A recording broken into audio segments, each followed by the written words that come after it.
Je vais vous partager, si vous me permettez, la réflexion suivante sur ce verset, Éphésiens 2:10. Je répète ce verset, je le relis. Car nous sommes son ouvrage, ayant été créé en Jésus-Christ pour de bonnes œuvres que Dieu lui-même a préparées d'avance afin que nous les pratiquions, que nous pratiquions ces œuvres, celles qui ont été préparées d'avance, tandis que nous avons été créés comme étant son ouvrage. Nous sommes l'ouvrage de Dieu, créé en Jésus-Christ. La question qui se pose, qui peut se poser, qui suis-je en Jésus? Qui suis-je? Est-ce que je sais qui je suis en Jésus-Christ? Notre vie étant cachée en lui, nous avons besoin de connaître notre identité en Jésus-Christ, de savoir qui nous sommes et comment connaître notre identité en Jésus-Christ. C'est en mettant ces œuvres que Dieu a préparées d'avance afin qu'étant nés de nouveau, nous mettions ces choses qui se présentent à nous, que nous les mettions en pratique afin de connaître l'œuvre de sa parole. Jésus est la parole. Connaître Jésus, c'est apprendre à nous connaître en lui. Et comment le connaître?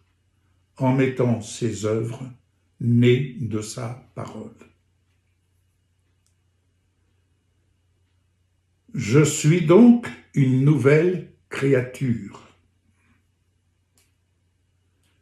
Je suis né, quand je dis je, vous y mettez votre prénom. Moi, Yves, je suis né à une vie nouvelle. Je suis né à la gloire de Dieu, puisque je suis sorti du séjour des morts. Avec Jésus, je suis né pour vaincre.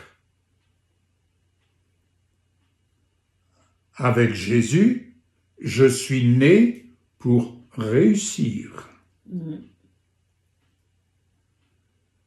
Avec lui, je suis né pour entreprendre à la lumière de sa parole. Avec Jésus, je suis né pour servir.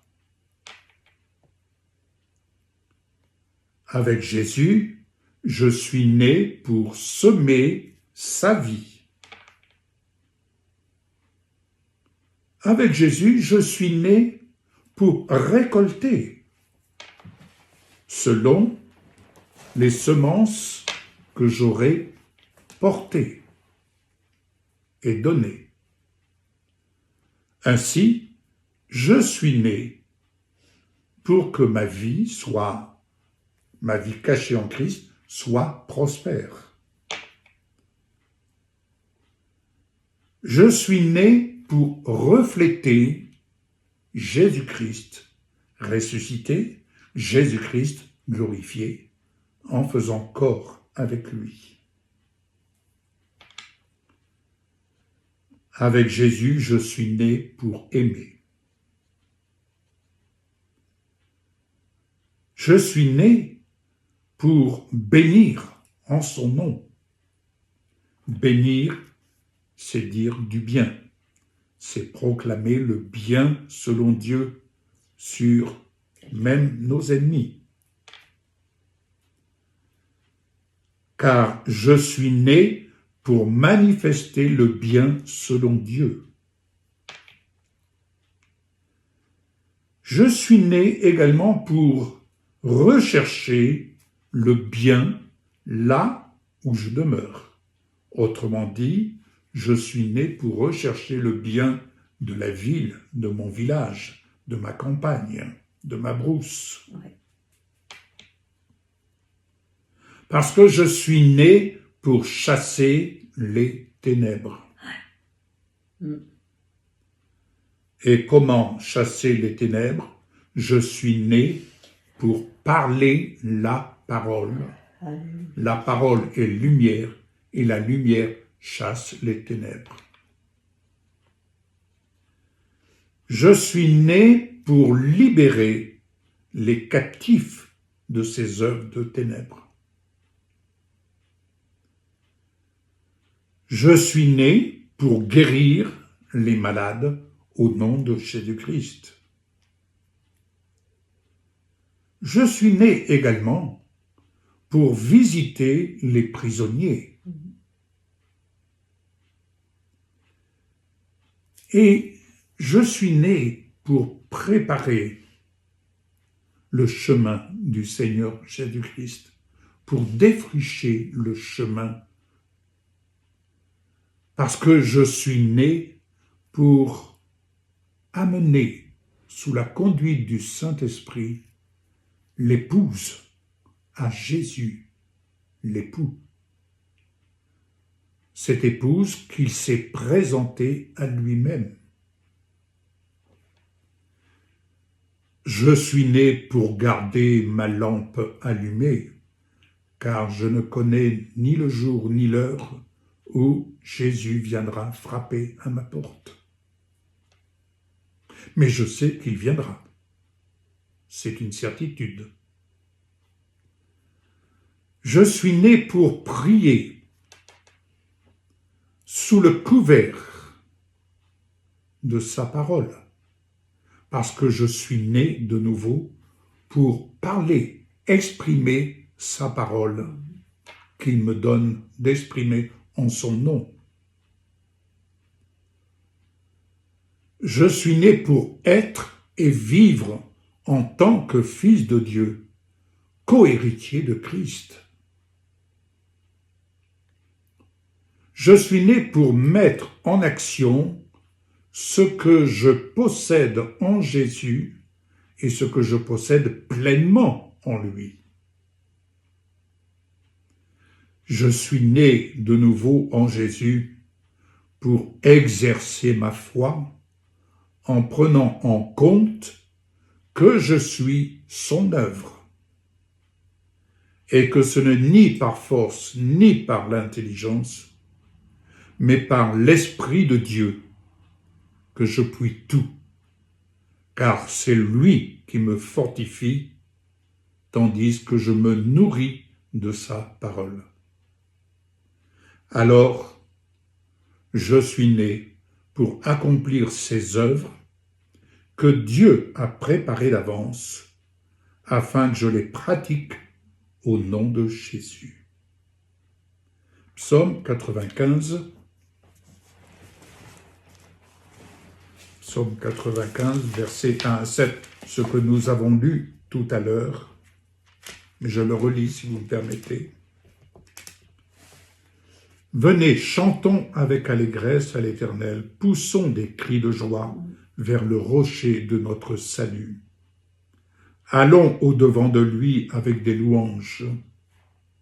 Faisons retentir des cantiques en son honneur, car l'Éternel est un grand Dieu.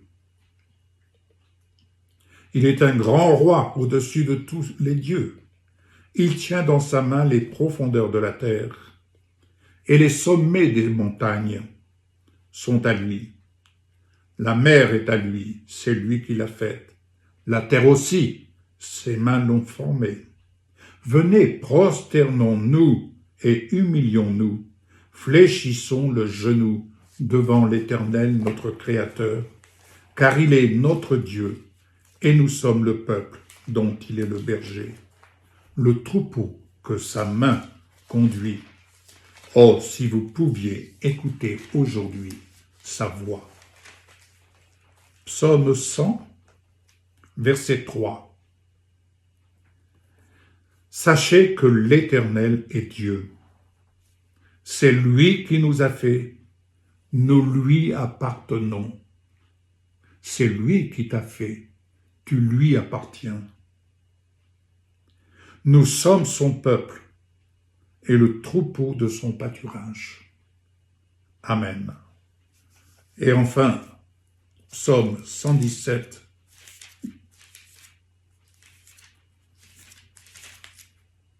Qui nous dit « Louez l'Éternel, vous toutes les nations. Louez l'Éternel, vous tous qui êtes son ouvrage. Célébrez-le, vous tous les peuples, vous tous qui êtes son ouvrage. Car sa bonté pour nous, pour vous, est grande, et sa fidélité à votre égard, à notre égard, dure à toujours. Louez l'Éternel, louons l'Éternel. Amen. Amen. Que le Seigneur vous bénisse. C'était là ce que j'avais à partager. Amen. Amen. Amen. J'ai pris